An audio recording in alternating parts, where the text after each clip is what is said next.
Hello, I'm Mike Tucci. I'm the CEO and co-founder of Lexington Wealth Management. Welcome to our first ever webinar, live webinar, as I've been told. This should be a lot of fun, and this is a way to give you folks more information, make us all smarter and better investors. So I thought I'd start with a little background. Since our founding in 2001, we'd like to think we've got some pretty smart people here, but we've always utilized the services of an outside consulting firm to really do a deep dive on many topics around investing, proper asset allocation, ongoing due diligence on managers, and the like. And recently, about 18 months ago, we had an opportunity with our research for many years, not measuring up to what we thought was snuff, what we were looking for. So we spent, my investment committee, myself, Glenn Frank, and 2 or 3 other individuals from Lexington Wealth Management, actually went out and looked at what we thought were about the top 10 or so investment consulting firms in the nation. Did a pretty exhaustive search, chatted with all of them, met with several of them, did on-sites, and at the end of the day, we came out with, we did a lot of homework, and we chose what we think is the absolute best firm. They weren't the biggest, they were always considered in that top category, but just a firm that we thought was really thorough, and we liked it. The team has been together within this shop for the core group of the team has been together for over 15 years, which is really rare in this world that we live in today where people jump from shop to shop to shop. So we're really impressed with the firm we've chosen. It's a firm called Rocaton, based in Connecticut. And it was built kind of for researchers. A lot of firms in the world today are built around sales and marketing. We like these guys, and no offense, I'm not using geek lightly here, but they're investment geeks that built a great shop that has a really wide following. They advise on over $400 billion of monies for a whole bunch of different kinds of organizations. And we feel fortunate that we found them as a group, and we had unanimous agreement amongst our investment committee to be working with Rocaton. And specifically, they're helping us build out our asset allocation models, helping with manager search and selection. And these guys are thinkers. They're not just, a lot of the other shops, in our opinion, were kind of given out-of-the-box kinds of solutions, very generic. None of them would actually show their track records in terms of how they've done over time and over the years. And these guys really helped us think through models given who our clients are. And they're not huge institutions, but they're, for the most part, people who've worked really hard and built some wealth. And so it's not out-of-the-box kinds of solutions. We think very customized, and they're innovative. And so far it's been a real pleasure. So we're going to share with you today. They're going to share some of their backgrounds. And I'm sitting here with my friend and mentor, Glenn Frank, who I feel very fortunate to be with us, as well as Adam and Matt from Rocaton. So they're going to talk a little bit about the firm, but more important than that, we're going to kind of jump into a bunch of information which I think is really useful. And we don't have an agenda. We're a consulting firm. So all we care about is coming up with the best possible solution for you, our clients. So I'm going to turn it over to, I think, Adam, and let him take it from there. Great. So I'm Adam Wheat, one of the founding partners at Rocaton. Rocaton is a 100% employee-owned boutique consulting shop based in Norwalk, Connecticut.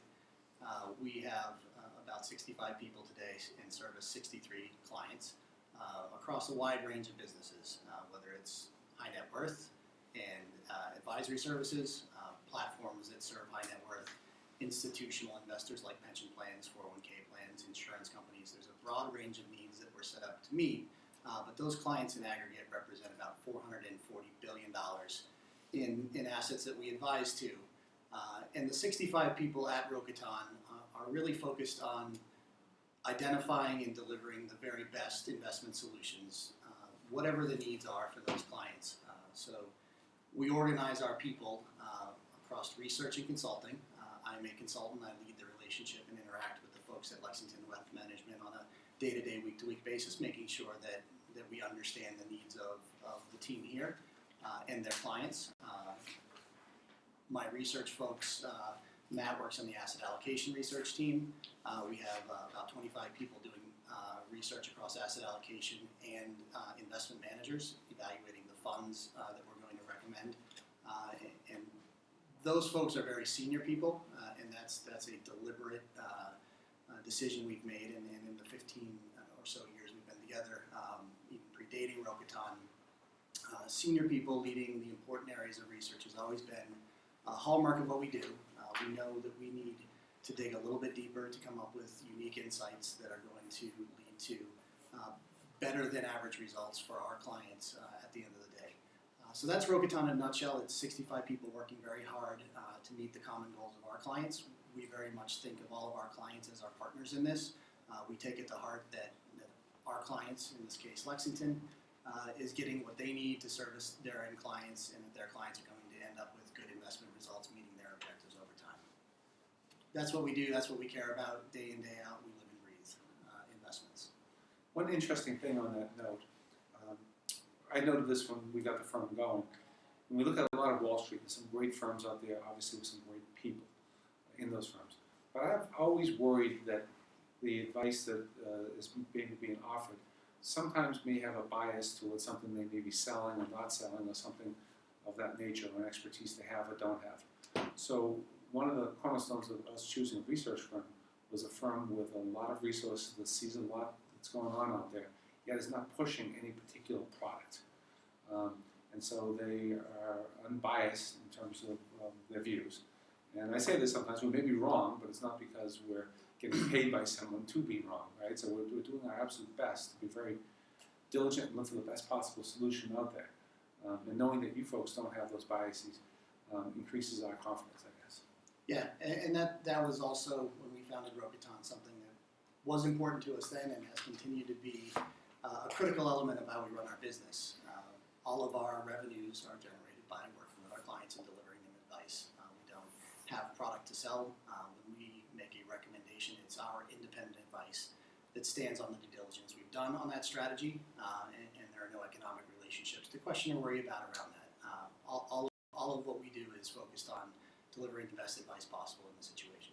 On that note, a number of the firms we looked at that were of a similar ilk to you on paper, a lot of them ultimately had some product, maybe it was an alternative investment to something which they branded, labeled, put a wrap around it, and they collected a fee on.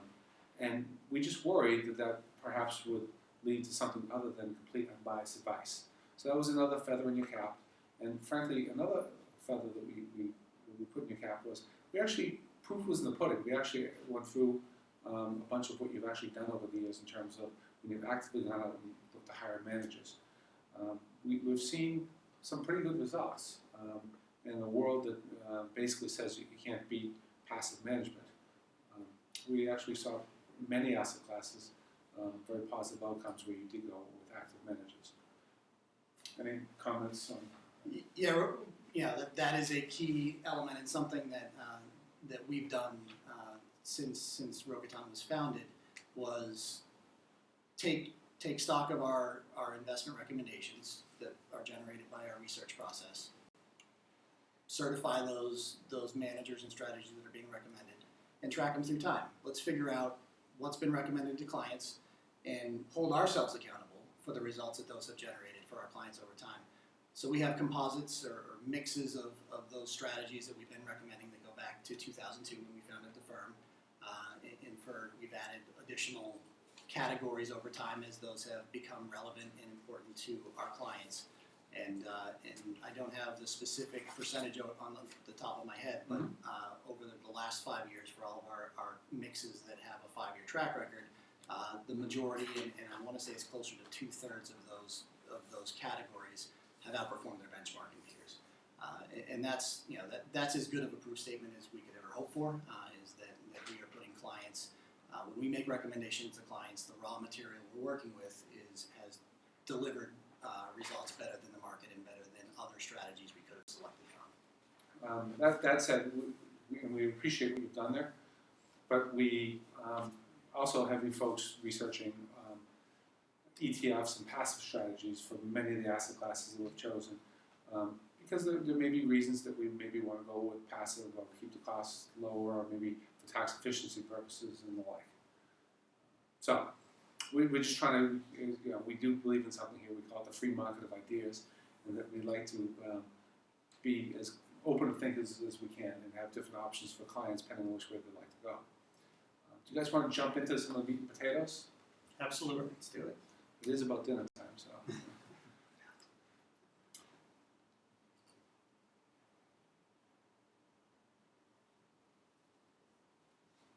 Okay, I guess this is my segment. It's Glenn here.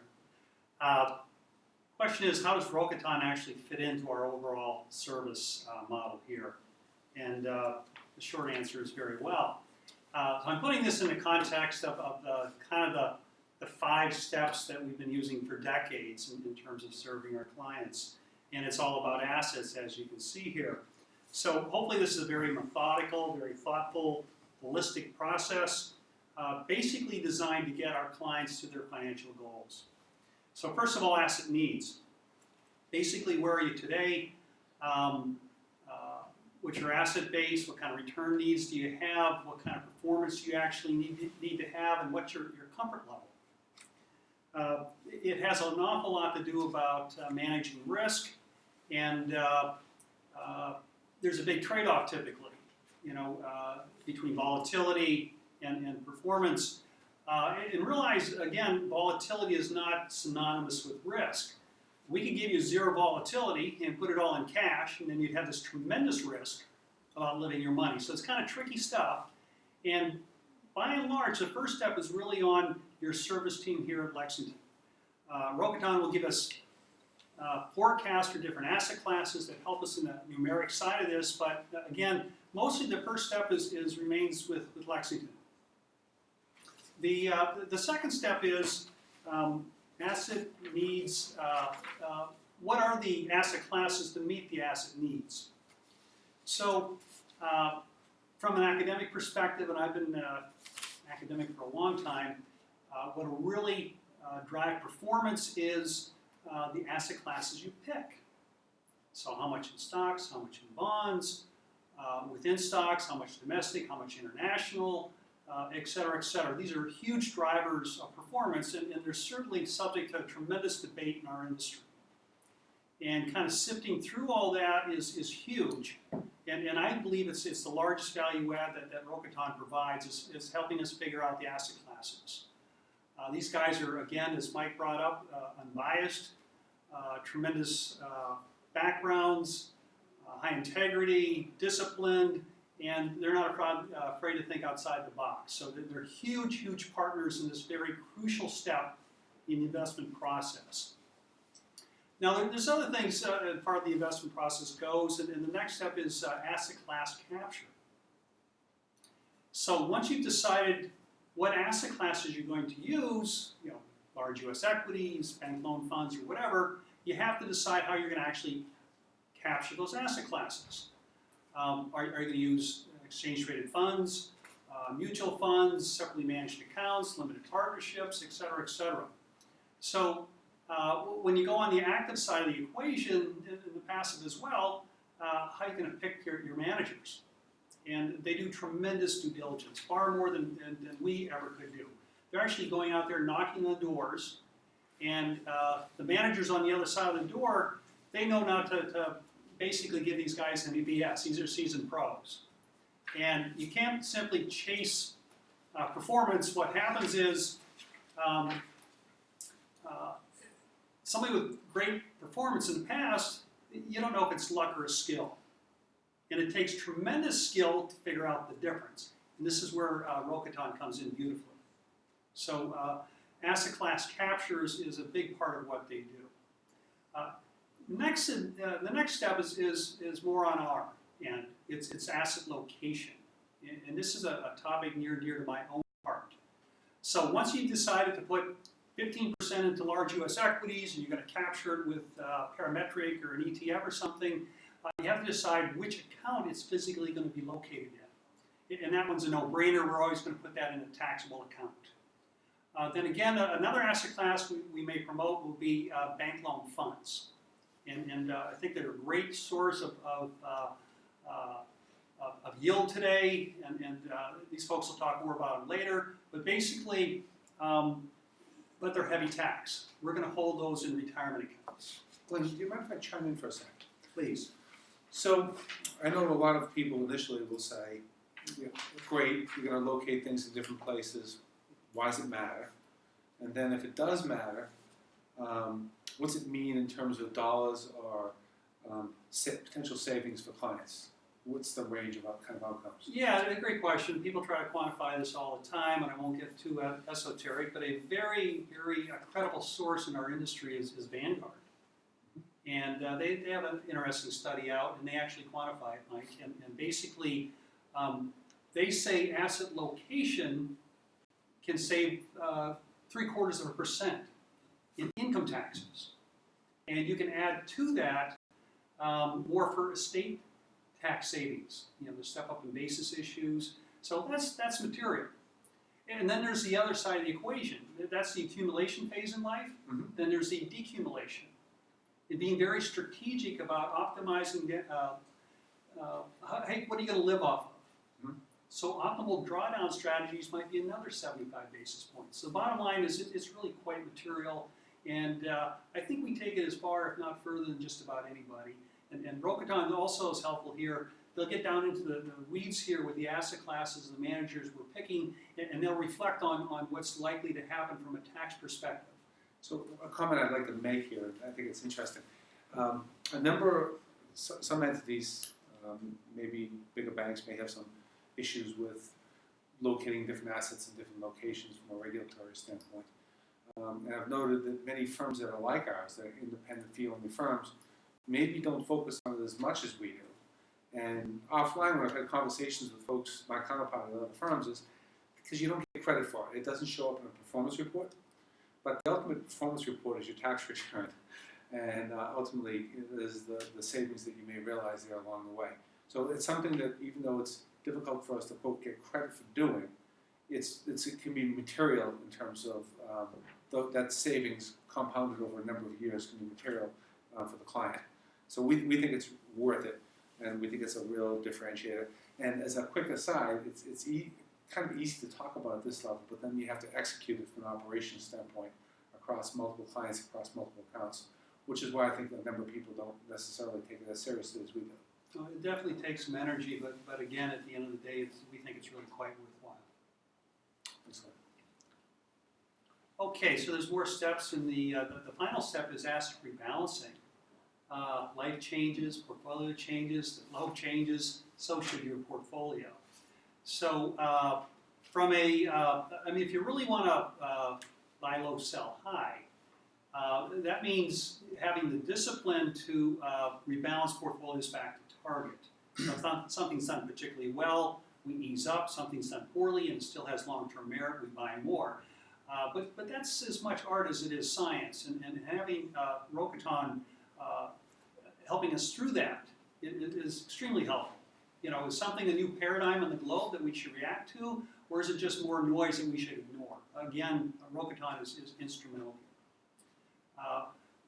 Bottom line is, through big parts of this, Rocaton's an instrumental component to it, and I think it's a very synergistic, a very symbiotic relationship between our clients, between ourselves, and between Rocaton, and interests are aligned. And anyway, I'm very excited and optimistic about working with these guys. Thanks, Glenn. Can we perhaps move on to the next aspect of what we're going to be speaking about, and maybe turn it over to Adam? Sure, and I'll quickly turn the discussion over to Matt here. The next area that we wanted to focus on is how does Rocaton think about the asset classes that are available for investment? How do we think about constructing portfolios that make sense across a wide range of client needs? And we have an entire practice dedicated inside of Rocaton, dedicated people, Matt and his team, that spent their time thinking about how to forecast capital markets, how to think about risk and return, and how to combine our best ideas into portfolios that work. So there are a whole range of topics, and we're gonna hit the highlights today. This could be a 4-day symposium if we wanted to really talk about everything we do, but there are a number of key areas that we want to focus on. And importantly, before I turn over to Matt, what does this look like to a Lexington Wealth Management client? What this looks like is we are working on a set of model portfolios that span a range of risks and include a number of considerations and client preferences. So for clients with certain preferences, we have a portfolio mix at the risk level that would be appropriate for that client to start with. And to start with is an important part of that statement. Glenn mentioned a lot of things that are client-specific considerations, reasons why an off-the-shelf portfolio might not exactly fit their situation. But we want to make sure that there's a representation of our best portfolio construction ideas available to every Lexington Wealth Management client that needs to decide on how they want to allocate their assets to meet their objectives. So I'll turn it over to Matt now, and he's going to give a broad overview of how we think about the markets, how we forecast the markets, and how we construct portfolios using that modeling and expertise. Before you jump into it in great detail, we've obviously got two gentlemen here from Rocaton. Just talk briefly about the composition of the team that's back at the office doing the work right now, and then jump into what Adam spoke about. Yeah, absolutely. So as Adam mentioned, and Mike mentioned, I'm a partner at Rocaton in our asset allocation group. Our asset allocation group specifically is 5 full-time professionals. Again, as these gentlemen mentioned, it is a full-time job. Research we take very seriously. But I would say broader than just the 5 folks who work in asset allocation, it's a firm-wide effort. So we have 25 folks who are dedicated to research. We have about another 25 to 30 who focus on the consulting side and work with clients. And it is really a group effort. So it's important to get insight from Adam. He's speaking with clients on a daily basis. What are clients hearing? And also speaking to our manager research folks. We have folks who are meeting with equity professionals. They're meeting with fixed income managers, alternative investment managers. We want to take their insights and feed it into the process as well. So it really is a group effort. I have to say, one thing I was really impressed with, I get out there a fair amount and get to talk to a number of people from many of the Wall Street firms. And when I came back and first started working with you folks, there wasn't anyone that I had spoken to that you hadn't spoken to 5 times 10. So that was reassuring, and it makes sense. There's 25 folks doing what you do, and they don't have responsibility for a bunch of other things, so they can do this full time. So I think I feel good knowing that you folks are looking at the marketplace that's out there and hearing not just from the main the big players, but from some of the other real boutiques, and bringing all these views back to your clients. And to me, it lets me sleep better at night knowing that you guys are scanning the marketplace. And if we're doing a good job, we're cutting out a lot of noise. We know, you know, your clients know, the world's a noisy place and there's a lot of people screaming for attention. And some of them deserve more attention than others. And I think if we're doing a really good job on our research, we're cutting that noise down to actionable ideas that are going to improve results across your portfolios. If I could take you guys home, you can knock on some noise in my house. I really appreciate that also. I have the same problem. I don't have a solution for that yet. Sorry. It's amazing. Anecdotally, a month or so ago, I was really intrigued with this new ETF offering from this particular company. And lo and behold, that afternoon, Matt was showing up at their doorstep, right in person, doing detailed questions. There's just great minds thinking alike, I hope. But anyway, so these guys are real. And just maybe to sort of bring it back to life a little bit, we certainly don't have the crystal ball. I don't think any firm does. If they did, we wouldn't be sitting here. We'd have, win the lottery or something like that. So I would say, first of all, that's important to know that we can't tell you what's going to happen tomorrow. We can't tell you what's going to happen in a week. But what we can do is set your portfolios up for long-term success. So it's building portfolios that are designed to work in the long run. Certainly, we're going to adjust them as market conditions change. But again, we're not going to try and time markets, get you in and get you out. It's setting up your portfolio for long-term success. Do you mind if I cite a study? And I'm going to have to be obtuse and stand up here and pull something out. But there's a group called Delbar that does some homework in this. And interesting group. I think they're out of Boston. But they talk about 20-year returns of asset classes. And you look at something like the S&P 500 earning over the last 20 years from 95 to 2014, something close to 10%. And you see bonds earning 6.2%. And at the end of the day, you see the average investor only earning 2.5%. So oftentimes clients will come in and they'll say, are you going to beat this index, that index, or the other index? And I think I was in a meeting in New York City once, and I don't think the client liked what I had to say, but I said, maybe yes, maybe no, but you're not going to come anywhere close.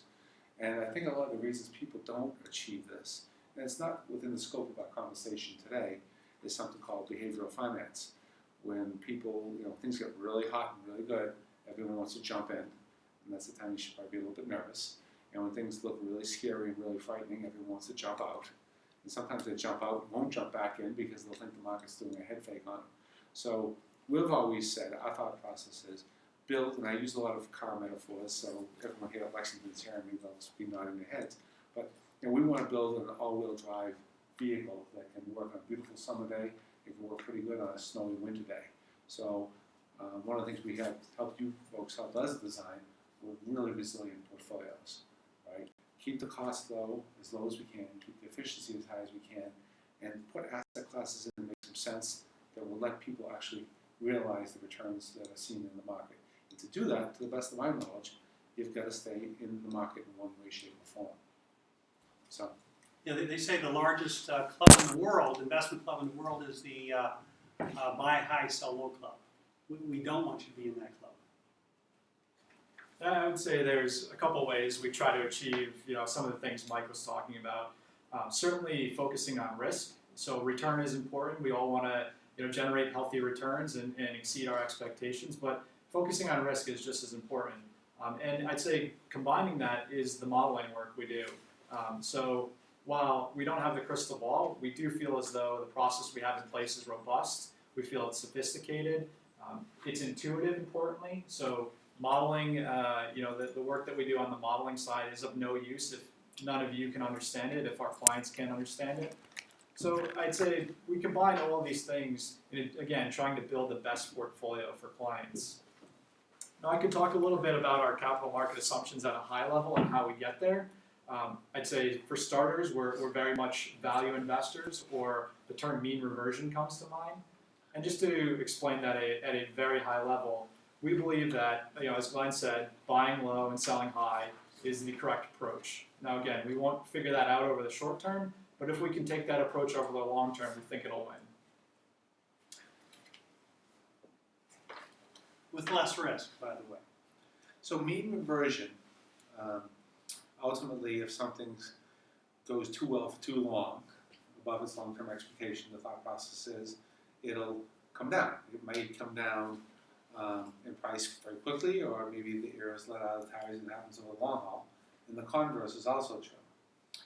That said, I hate using that term, but I did it anyways, I apologize. It's not a great predictor of returns for the next year or two, necessarily. That's right. Yeah, as we've seen, U.S. equity market has had a phenomenal run for the last 5, 6, 7 years, while international equity markets have not done as well. Do we know when that turns? It's hard to say, but if you're setting your portfolio up for 10 years or longer, we think there's a pretty good chance that international markets will outperform U.S. markets. Sure. So mean reversion is one guiding principle. There's another, right? Yeah, I'd say that second principle is diversification. Mm-hmm. So not putting all your eggs in one basket, it's the old cliche, but we really do believe that spreading your assets out across a number of different asset classes is the way to go. In fact, we believe that substituting asset classes for, say, your traditional equities or traditional fixed income could be an enhancement over time. So, of course, we believe in investing in U.S. equities and non-U.S. equities and traditional fixed income. We also believe in investing in asset classes that may not be as familiar to some folks. We think there's a chance to add value there. Sure. I know we had you folks look through some of our portfolios and maybe get a little ahead of the game, but I thought it was really interesting in that there was a lot of agreement on a number of asset classes, and some asset classes, for various reasons, you may not agree that it makes sense to be in, or may not make sense to be in now.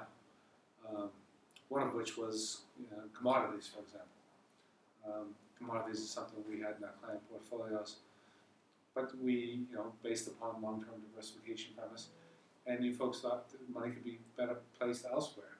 Do you mind discussing some of the, similarities and differences? Sure. Yeah, so as Mike said, I think importantly, while there are some asset classes that we don't believe are fit in a portfolio today, that doesn't mean we're going to abandon them for forever.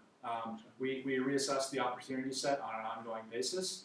We would expect to revisit portfolios with Lexington at least on an annual basis, if not more frequently. But there are a number of asset classes today which we feel are not as useful in a portfolio context. Mike, you mentioned commodities already. and certainly happy to go into more detail about why we don't believe in that asset class today. A few other asset classes just at a high level, which we think are perhaps challenged going forward, would be REITs. TIPS as well is another asset class. Inflation-linked bonds we believe, have a difficult road ahead. And then MLPs are another asset class. Certainly with the energy bust over the last year and a half, we believe it's difficult to include them in a portfolio today. Could you discuss commodities, just to pick one? I thought that was an interesting asset class. I thought you guys had an interesting view on that asset class. Absolutely. So commodities was one that we believed in for many years. And again, not to say that we won't ever put clients back into the asset class, but starting around 2012, 2013, we took a pretty close look at the commodities market. We were having a great energy revolution. We were coming off sort of China was growing at a fast clip. The metals market, things like gold, had a really fantastic run. And so we looked closer at the commodities market, and we said to ourselves, wow, it's had a great run, but is it sustainable? And so back in 2013, we suggested to clients that they start to think about removing it from their portfolio in a gradual manner. That wasn't based on a view that oil was going to go to $40 where it is today. Nobody saw that coming, and we certainly didn't see it coming. But there were certain weaknesses in the market. There was a lot of supply coming online, again, mostly in the energy market, but also in some of the metals markets. Demand was slowing. We saw global growth slowing. Things like consumer cars, right? So your car has become more efficient. Gas mileage has increased. Electric cars have become more popular. We saw all of these things as a sign that demand for commodities was going to come down. And again, we felt it was a good time to get out. Certainly, lo and behold, the asset class has not done well over the last 12 to 18 months. We didn't predict the carnage that we've seen, but we thought there was a chance for weakness. And so those are the types of things we're looking for. There were long-term views on markets. They weren't necessarily driven by a whole bunch of numbers. There was a lot of softer elements, a lot of fundamental elements that we took into the consideration when we made that decision. So again, it was conversations with folks that we were meeting out in the energy market. We knew there was a lot of dollars being invested in that space, and it gave us a little bit of pause. Interesting. One thing that we get a lot of questions about commodity specific is it's gone down so much. Why isn't it a great opportunity to enter today? And maybe, Matt, you could spend a minute, because that's something that we have a view on and is an important part of this conversation, because what's happened in the past is not always good information as an input to how to construct your portfolio today. In the case of commodities, there are still some issues and themes that are persistent that give us pause in terms of re-entering those markets for clients. Yeah, it really comes down to supply and demand. It's sort of economics 101. I talked about the demand side. U.S. growth, while it's been healthy, it's certainly we're slowing a bit. China, for anyone who's picked up the Wall Street Journal lately, knows that it's slowing down. Europe has not done well on the growth side, so that all factors into demand for commodities. The other side of it is supply. We know that there's been, again, this great energy revolution here in the U.S., and it's hard for energy producers to just turn off production.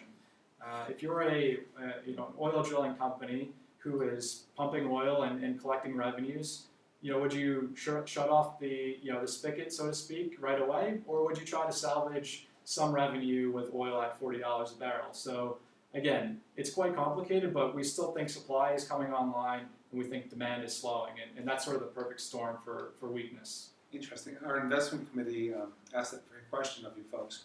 And a number of asset classes take emerging markets. If emerging markets were to drop another 20% tomorrow, you would be more in favor of owning emerging markets going into the future because of the valuation has gotten even more compelling. And this seemed to be one of those asset classes where it didn't follow the classic. It's gotten cheaper, therefore it looks like a better deal. Like commodities are an interesting case study relative to other financial assets you could own, with emerging markets, with bonds, with lots of other financial assets. There's a cash flow that you're owed. Earnings in the case of equities. Sure. You're buying the future earnings stream of those stocks. Commodities actually don't have a return associated with them inherently, and in many cases, oil being a good example, costs money to store. So owning or taking delivery of oil, you should expect something negative unless there's a reason why someone is going to pay a higher oil price in the future than they're willing to pay today. So there's a difference in that asset class that classic valuation in terms of price going down, making it more attractive, doesn't really hold because that's a market where the asset itself is not an income generating asset. Let's jump into one more asset class that you're not a big fan of, and then maybe we'll jump into a couple of asset classes that you've introduced to Lexington. And then maybe we can go and look at some of the capital market assumptions that you folks have, as well as what some of the rest of Wall Street may have, if you don't mind taking it in that direction. So let's talk about REITs. We'll stay on the negative side, and we'll go to the positive right after that. You've come back to us and said, guys, intrinsically we like REITs, but we don't necessarily like them all that much now. Could you speak to that a little bit? Yeah, absolutely, Mike. So REITs, they've had a fantastic run. Again, they've sort of run up in line with U.S. equity markets over the last 5 and 6 years. And really the thesis behind why we're not fans of REITs today is the real estate market. We've recovered most of what was lost during the 2008 crisis. In many large metro areas, real estate prices for commercial buildings are above their peak level. So prices for real estate are certainly not cheap, as anyone who's tried to buy a home recently probably knows. The other case is the interest rate side. REITs are typically used as a source of income. They pay a nice dividend, and therefore investors who need income typically hold REITs. As interest rates potentially rise here in the next couple of weeks by the Federal Reserve or even out into 2016, investors are no longer going to want to hold REITs. They're going to want to switch back to fixed income instruments that are paying a higher coupon. And so we think there's the potential for weakness, not only again because real estate prices are high, but also because investors who have been using them as a source of income could potentially sell and move to fixed income instruments. Thanks. Let's jump now to some asset classes that you've endorsed. And so in building some of our portfolios, for some of our portfolios we use something called the endowment light model. And we've got other portfolios that do things in a more simplistic manner. Let's start with that. We've always had a component in hedged equity. And I kind of call it, it's kind of the shock absorbers of the portfolio, right? So when markets go up, it won't go up quite as much. When markets go down, it won't go down quite as much. At least presumably that's how it's hopefully going to work.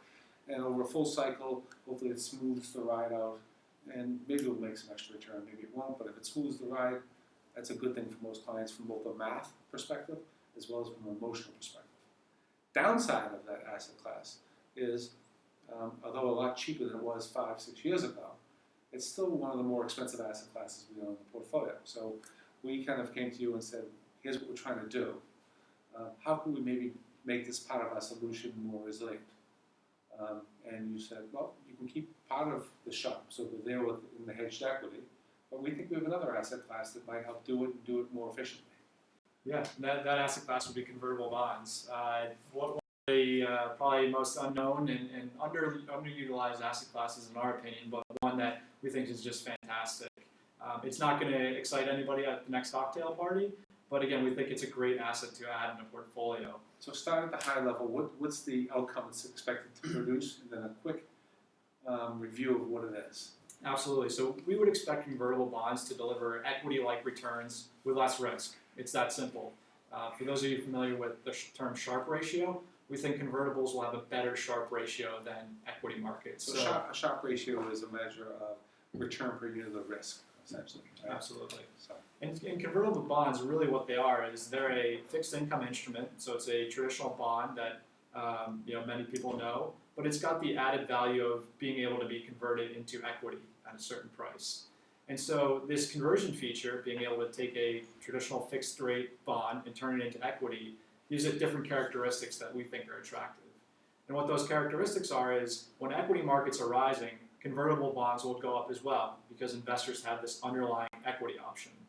When equity markets are doing poorly, the convertible bond acts as a traditional bond and it pays your fixed coupon. It has a nice steady bond floor. So really it combines the best of both worlds, equity upside with bond-like downside. As a quick aside, we've got some white papers briefly kind of walking you through the mechanics of how it works on a detailed basis. So we can get that out to anyone hoping to read up more on it, but we don't want to take up too much time within this, obviously. Talk about another asset class you've suggested that we add to our portfolios. And this one may seem counterintuitive at first, but you've suggested we add some long-term treasuries to our portfolios. And I've got to throw a caveat out here. To a number of our clients, for years we've been talking about interest rates going up, and watch the duration of your portfolio. And we're doing some work around that, fearful of rates moving up. And holding long-term treasuries feels, on the surface of it, counterproductive to the message we just spoke about. And I had one client in New York recently tell me this week, don't you know interest rates are moving up?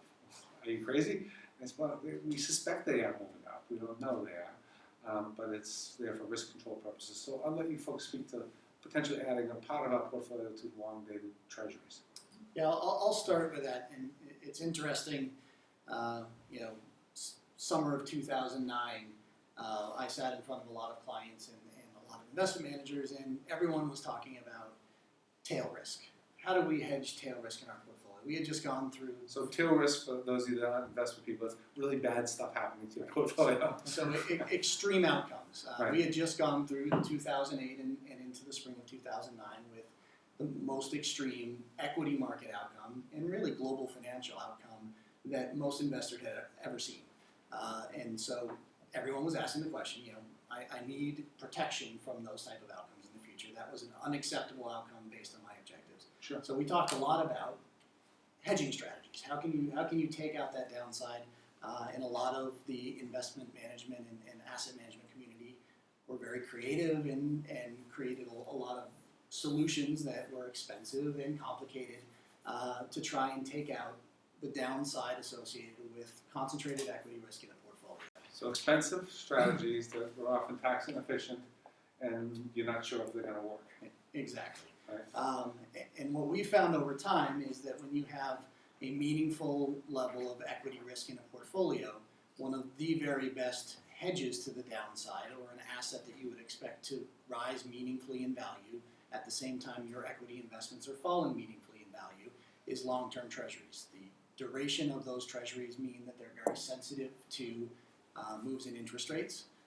And when things become chaotic and disorganized in global risk markets, when equities are selling off, when people around the globe are seeking safe harbor and safety in their portfolios, U.S. Treasuries is still the asset class of choice. So long-term treasuries have performed very strongly in any major market drawdown in the equity markets. And that's why we think a portion of your portfolio being allocated to them, again, when you're in a portfolio that has a meaningful amount of equity risk, that's a very nice hedge in that portfolio to dampen the volatility through market cycles. So talk to me about 2008. Roughly 2008 market, I know the S&P went down 37, 38%, and I know peak to trough was close to 55%, something like that. Correct me if I'm wrong. How did long-term treasuries do during that period? Depending on which flavor of long-term treasuries you've had, you owned during that time period, they were up anywhere between 25 and some were even up 50% during 2008. And that experience is pretty common. So if you look back at the 2000, 2002 tech bubble, long treasuries were again up about 25% during that time period. So that type of up movement in down equity markets is fairly common. So it's one of the few things you see negative correlation in, right? Yeah, we saw just, you don't have to look back that far or even to that extreme of scenario. August 2015 was a rocky period for the global equity markets, and we saw treasuries specifically, corporate bonds did not provide the same protection, but treasuries specifically rallied very significantly coming off of relatively, their year high rates were in June, and as the summer progressed and equity markets became more troubled, treasuries increased significantly. Okay, excellent. So just to be clear to our clients here, these long-term treasuries are not really perhaps a direct source of revenue or returns, or indirect source. They're basically allowing us to keep more in equities for the occasional tail situation that undoubtedly will surface at some point in time. So again, even though it sounds counter to what we've done in the past and longer duration, higher interest rate risk, again, it's an indirect source of return because we can then allow to have more in equities, and that's really where the returns are. So do you mind, this is my favorite slide is coming up, and hopefully Jody can find it, but the slide that shows Rocaton's capital market assumptions along with some other very notable firms what they think of capital market assumptions. And again, go back there, Jody, there it is. We do believe in the free market of ideas, right? So we do look at what other firms are doing and thinking, and not to always necessarily agree or disagree, but just to be cognizant and poke at it a bit. So do you mind if I start with one piece of this slide, and I'm going to turn it over to you folks? In the lower part of the slide, you can see these are on average 10-year forecasts. Not all these firms, I want to throw it out there, not all the firms necessarily was exactly on 10 years, so we try to get as close as possible. A couple of the firms, why don't you guys talk about who you compared capital market assumptions with first? Give a little color on each of the firms. Sure. So Aon Hewitt is a global actuarial and consulting firm. They would be a competitor to Rocaton in many consulting engagements.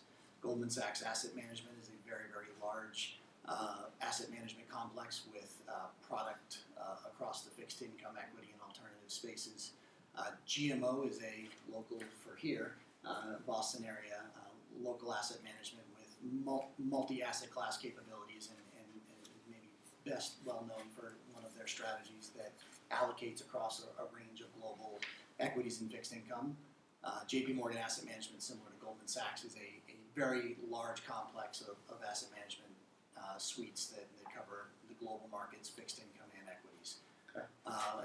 And I think there's a lot of individual data points you could compare. Do you mind if we, I'll leave it with you, but do you mind if we just look at, for example, U.S. equity, non-U.S. equity, and emerging markets? And let's focus on those, because I think there's some dramatic results there, and talk about what you folks think, what some of the others think, the similarities amongst the firms, and potentially some of the differences. But that said, I see a big trend, even though the numbers are different. I'll throw it back to you there.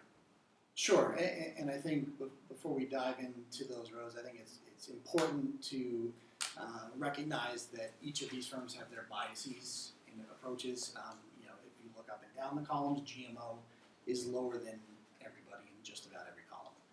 They have a little bit of a shorter forecast window than we do, but also have currently a very pessimistic view about valuations of assets globally, and that influences every number you see in their column. I'd say that the asset managers probably, and we look at these numbers and have looked at them over the long term, quarter after quarter, year after year. I think the Goldman Sachs and JP Morgan probably fluctuate a little bit less as market conditions evolve. They tend to be a little bit more stable over time and don't wiggle around so much. And Aon Hewitt, I think, is probably, there's a little bit of difference, but maybe one of the more similar to ours if we were to compare them. With that, I'll let Matt dive in and talk about in the categories that you identified, equities and fixed income, what's driving our current forecasts and how they stack up. Yeah, absolutely. So again, as Adam and Mike both pointed out, while the numbers vary from provider to provider, if you look at Rocaton's numbers relative to the average of all providers, I'd say everyone's in the ballpark. Again, GMO being the outlier in some cases, but nobody's too far off the map. With that said, again, you can see the trend for U.S. equities, non-U.S. developed equities, and emerging market equities. Certainly, U.S. equities stand out as being the lowest amongst that group. And that's fairly intuitive to us. They've had the best run of any equity market globally, and that's probably justified. The U.S. has certainly been a standout in economic terms, and therefore the equity market has risen more than the non-U.S. and emerging market counterparts. But going forward, certainly we would expect that there's some catching up to do on the part of non-U.S. and emerging market equity markets. We think those economies, while they have struggled for the last 5 to 7 years, again, we think there's this natural rebalancing process where economies that do weaker should eventually perform well over time, and the economies that have done far superior should come back to earth a little bit. And so that's reflected in our forecasts here. You can see that while the return for U.S. equities is still respectable at 5.2%, non-U.S. and emerging markets return expectations are much higher, at least from our point of view. And that trend holds true for all the providers. It was funny, the one standout from your perspective was emerging markets. You're significantly higher than all the other providers on the EM. Do you want to speak to that at all? Yeah, absolutely. And I would say, the important thing is while the emerging market equity number is higher than everyone else, you've got to take the numbers with a grain of salt. You've also got to remember that there's a wide range of outcomes. So we expect over the long term, emerging market equities will do better than non-US and US equities. But again, we think there's a potentially wide range of outcomes there. So the main reason why that number is so high and so attractive is that valuations are as depressed as they've ever been. So even going back to the worst part of the global financial crisis in 2008, emerging market valuations are about the same as they were at that time period. So that's fairly extreme. So we had some pretty interesting conversations here at Lexington Wealth when we looked at some of those forecasted numbers. And we had you folks build both a strategic model and a tactical model for us. And internally, we have a fair representation to emerging markets, but we haven't backed the truck up to emerging markets. And there's a lot of conversation on that because just looking at your numbers on the surface and looking at numbers even from like a GMO, there was a debate, should we back up the truck to EM? And at the end of the day, we more or less decided not to back the truck up to it, but to have a pretty solid representation. Do you want to speak to that at all? Yeah, absolutely. Again, we think, let's go back to one of the first things we spoke about, which is risk management, right? So while it's the most attractive asset class, and I already mentioned there's a wide range of outcomes, we need to figure out what is the most important role within a portfolio. We never want one asset class to dominate the outcome of a portfolio. We talked about diversification already and how that's important on our list. And so while emerging markets are the most attractive asset class from a return standpoint, there's also some fundamental issues. There's countries like Russia, Venezuela, Brazil, China, the list goes on and on. While these countries have attractive equity market valuations, that doesn't necessarily speak to perhaps the economic condition that they're in. So a country like China, which has been in the headlines and is slowing from an economic growth perspective, what impact does that have on returns going forward? It's hard to say, certainly, and that's the reason why, as Mike said, we haven't backed up the truck. We've certainly put a higher allocation to emerging equities, but we haven't gone all in. Yeah, It's Matt references that tension, which is a natural some tension. white paper from today right on point for these guys. They're all over it. We just released that to all of our clients today and encapsulate a lot of the discussion that we've had with the folks sitting here with us right now. We feel that tension. We'd love to improve portfolio results wherever we can, but diversification still has to be important. And going too far in a tactical sense is an abandonment of diversification at an extreme, and you have to be highly, highly convicted and highly, highly certain to take those sorts of steps. And Matt started with referencing we do not have a crystal ball in Norwalk, Connecticut. We think that our valuation approach is going to prove out over time, and it certainly has over the long term. But we don't want to put clients into portfolios that are too risky to hold on to through those bumps and bruises that will come along the way. And that balancing of return seeking and risk management is really critical, and taking a prudent approach to that and safeguarding assets when it makes sense is going to be always an element of our thought process when we construct portfolios. But at the end of the day, clients can expect a discussion about a material shift out of U.S. equities into international, including emerging markets. So we're not a backup truck, go crazy sort of thing, but from a risk management perspective, I think we need to make a shift. And so we'll have individual conversations with all our clients along those lines. I think we've got a number of different ways we can build portfolios depending on the client's circumstances. But as a general rule of thumb, in the part of the portfolio which is long equities, our starting place is 50% in the U.S. and 50% outside the U.S. And when we get tactical, it tends to be more outside the U.S. Than in the U.S. if we choose to go that route. So we probably should jump. Someone over here is whispering in my ear, and I don't see them, that we should talk about the current market outlook, and then we can hopefully swing it over to Glenn. He's got some questions that various folks, both internal as well as external, have sent to us. So current market environment.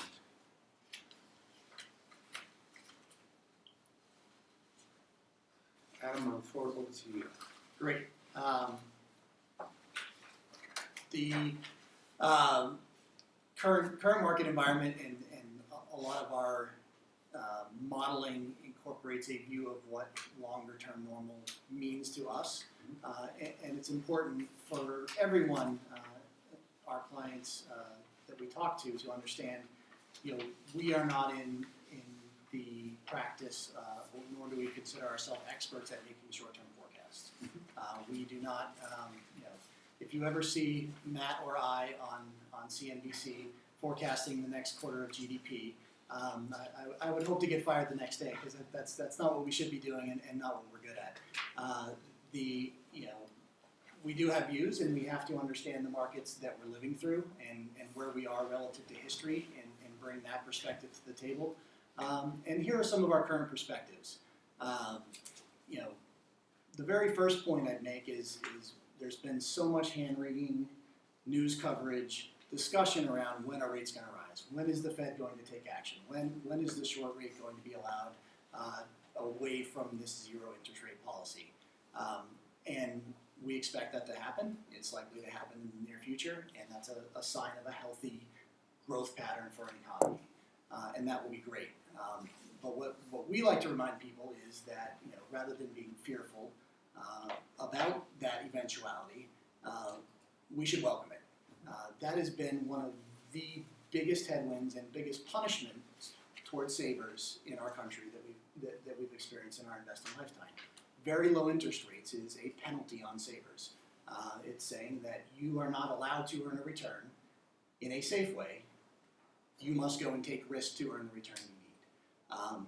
As investors and savers, having the option to have return handed to us at a much lower risk level by the U.S. government or by corporations or by municipalities is a great outcome. So higher rates coming, let's remind ourselves what that means for the long term. It may create some pain in the short term as markets find a new equilibrium around those rates.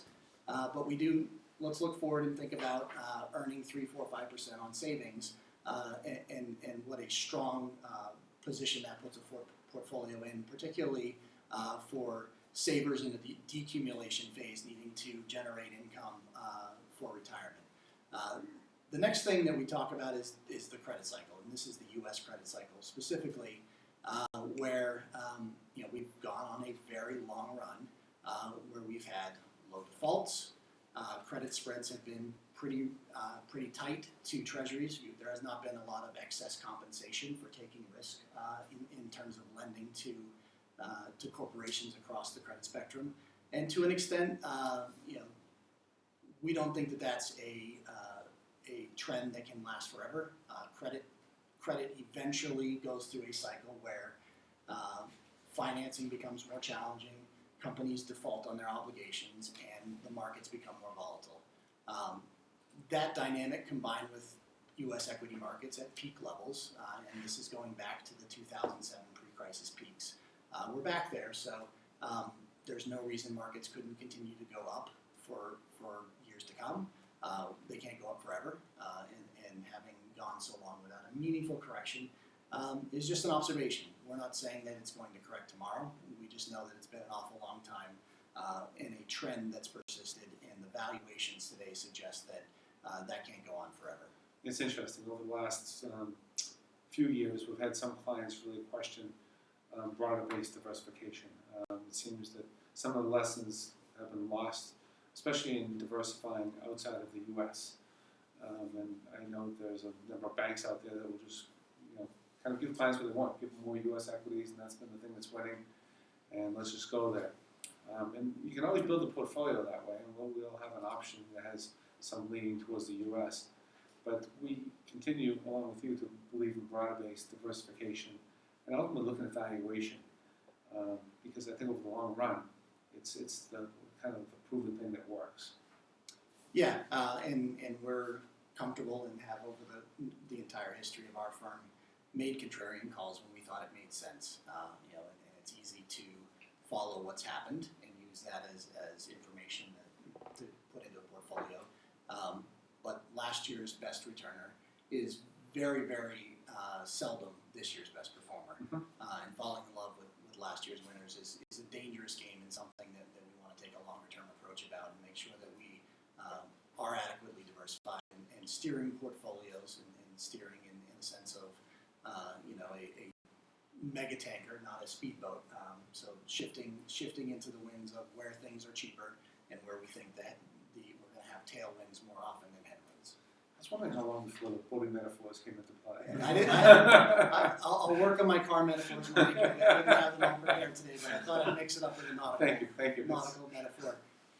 The other two themes that we've been talking to clients about, non-U.S. and emerging versus U.S., we've covered several times through this discussion, and the commodities picture is something we've also touched on, so I won't belabor that. So I think we can toggle over right now to some Q&A. And I know Glenn's collected some Q&A from, I think, some folks around the office and a few clients who have sent in some questions. So I'll turn it over to Glenn. The first question is kind of basic, and it's a great question. So how do investment decisions actually get made? What's the interface between our investment committee and Rocaton? And this is for you, Mike, and/or Rocaton. How's the investment process really work? Whatever they say is Bible, and we just. So our investment committee is a pretty knowledgeable group of guys. One guy who heads it up is a guy named Kim Kenley, who's not here today. Has a long and illustrious career. He happened to have been with GMO for a number of years. Who happens to also be a client, Glenn, who's been around the block a few times, both with a firm very similar to this that grew very large and worked within a context of a big bank before coming back out to join us. And another individual with a similar background, myself and a few others. So, we are at the end of the day, we're responsible for the outcomes within our clients. So we take complete and total ownership of everything that takes place with the clients. We do have a very talented group of people. Our talented group of people is not spending 100% of its time on the investment marketplace, on the latest and greatest of asset allocation. We don't have a 30-person, 25-person deep team. So I believe when we got this firm going, my goal was to be totally independent and effective and do the best we can do for our clients. That said, a lot of firms like ours will go out and hire the one token research person or two token research people. And you tend to get into a groupthink where you don't really see the broad-based market. What I've kind of always respected, and you always look at some of the big firms have a bunch of really smart people running around, but then you worry about the biases that they may have or the firms may have in product that they're pushing. So I think we've struck a pretty nice balance of having a really inquisitive, smart group of people here that's going to lean heavily on our investment consulting partner. As I said, we spent 12 to 18 months looking for a partner. We didn't jump quickly. We interviewed them and they interviewed us. So it was definitely a two-way process, and they don't have a lot of clients. I have to say that we didn't go where a lot of other firms were going. We went out and looked at our own path and put a lot of homework into finding what we think is the right team. So we make decisions slowly and methodically here, and I feel really good about the team we have. And Adam is a partner and a key person within the firm. So a lot of other firms, they kind of assign you to some junior person who appeases you and sends you an email here or there. But we've got a very real, ongoing working relationship, from my perspective. Yeah, I'd say it's been a few months, and we've done an awful lot together already. And I think one of the things that we always enjoy, and has certainly been an element of this relationship, is a open and honest discussion about investments. Everyone on the investment committee at Lexington Wealth Management has their perspective, they have experience, and are knowledgeable people. We bring our own set of expertise and knowledge about the markets to the table, and informed people can challenge each other, they can disagree, and we can sort it out and come to a conclusion that's going to deliver the best result at the end of the day. We don't know everything about your clients, you don't know everything about our perspective we're bringing to the table, and we need to make sure that when it's appropriate, that we're challenging each other's ideas and making sure that the decisions made are the right ones. That's a practice that we at Rocaton carry out internally. When we vet investment manager research, we have a deliberate process where everyone has to go in front of the firing squad, so to speak, and have their ideas challenged and make sure that the due diligence meets the standards that we expect and our clients expect. In the asset allocation arena, I sit on an asset allocation committee. Matt and his colleagues present their ideas, we challenge them, and that's always healthy, and I love that we've been able to very quickly get to the meat of the discussion and deliver our ideas, and then meld that into the package that best fits your client's needs. Funny. One nice byproduct, we did this search and we looked at a bunch of firms, many of which were housed someplace else in the country. As it turned out, the firm we decided to go with unanimously amongst our investment committee was Rocaton, who's 2 hours away in Connecticut. And that may not sound like a big deal in today's world, but it really is a big deal. And we, for example, 8 or 10 of our folks went down and spent we spent, I think, 4 days in total meeting with several members of your team, right? And a lot of things you can do on video and other things, but at the end of the day, real relationships still matter, right? And having personal relationships with a bunch of people on the team, you know, it's already paying dividends and building relationships and talking about some specific client circumstances and the like. So I think it matters, and for me, everything is personal, right? So this is a very personal business we're in, and to me, doing the absolute best we can do for our clients. And this kind of thing, we're a bunch of, I guess, geeks. I don't have to say in a sense, those that already know that, but this is really fun. This is fun to really dig into things and have some real conversations and try to ask them the hard questions and go back and forth. And so it's just a pleasure, and I think it's working well. It's going to continue to work. And it's been it's a lot of rigorous back and forth here, but it's been half affirmation and half educational. I've learned a lot in the last few months working with these folks. So I'm absolutely delighted and very, very optimistic. Do you have any more questions, folks? Yeah, there was a few others. You know, this whole shifting from to some extent domestic to international, and one client brings up the question of, but Glenn, you always told me that you know, you push in the doughboy one side, it pops out the other. What's popping out the other side? And then he kind of reflected on currency fluctuation. Are we going to live and die with what the dollar is doing relative to other currencies if you go too much international? So, you guys want to reflect on that? Yeah, so it does, it's an important question, and currency risk, particularly in the short term, is something to be aware of. You know, I think it's perhaps obvious, but you know, for someone that needs to use their wealth and spend it in the very near term, that's not likely to be a client that's going to be heavily weighted towards equities and likely to be in the way of those currency risks should they allocate outside the U.S. Right? The portfolios that are going to have a meaningful amount of currency exposure outside of the U.S. are portfolios that are engineered for growth, for generating a high total return and accepting volatility along the way. So that's number one, is let's make sure that objectives are aligned and understood, and that's something that you guys do a great job on, working with your clients and setting their objectives and putting them in the right portfolio. So we're not going to say that currency risk doesn't matter. We do think over the long term, currencies are one, very, very hard to predict directionally, and two, often wash out in terms of, you know, they'll go up, they'll go down, but if you hold an asset long enough, you're likely to find that they've found an equilibrium and you haven't been punished, even though you probably went through some volatility along the way. The second thing I would think about is starting level of equities outside the U.S. I think we think about the neutral position being 50-50, you know, 50% U.S., 50% non-U.S. I think many investors are not there as a starting point, so we think that to the extent it makes sense to bring them closer to that neutral where they're not already, that could be a positive improvement in a portfolio. Going, you know, significantly beyond that, again, is something that we put a restraint on. We thought that, you know, going 100% outside the U.S., while it might lead to a higher return expectation, gave up so much in diversification and expressed such a strong view that we didn't get comfortable with that. So one interesting point when we're building various portfolios. So first, if a client really doesn't want equities outside the U.S., we have a portfolio built for that client that's U.S. oriented. And we'll talk to that client about it's probably going to cost you some return, but we've got something built for that particular client. In the case of the client that's game, when we look at it, in the risky part of the portfolio, we'll have things like U.S. and non-U.S. stocks. Right? But we've also got hedged equity and convertible bonds taking up another chunk of that risk budget. And those two other categories tend to be more U.S. oriented. Absolutely. Right?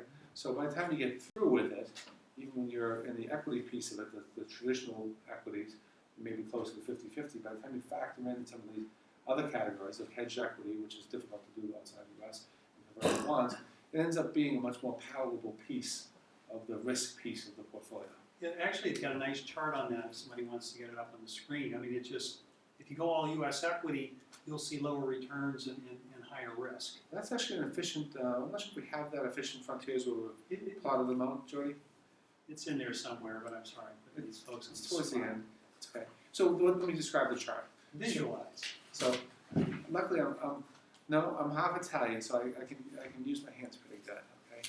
So when you look at risk and then you look at return, what we've done is we've plotted out portfolios, and we've said if we build a portfolio of domestic equities, here's what it's here's what the returns likely to be. And once we build a globally built portfolio based upon capital market assumptions, the return is expected to be this, fair amount higher up.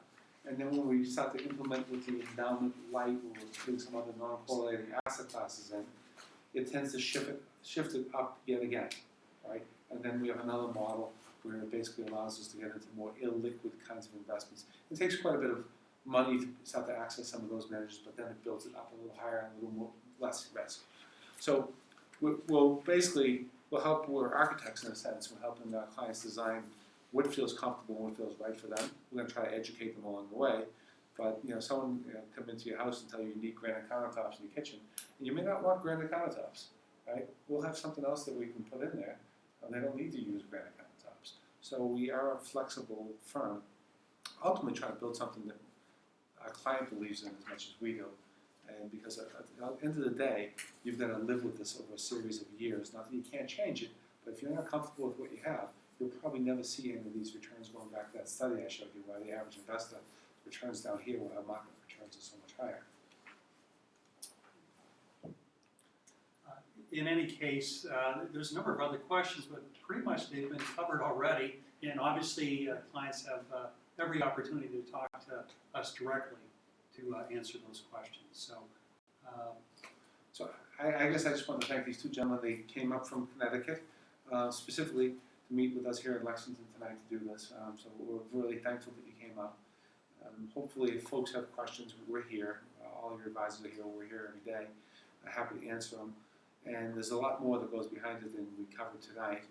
But we know that people have other things to do in the world besides talk about investments all day.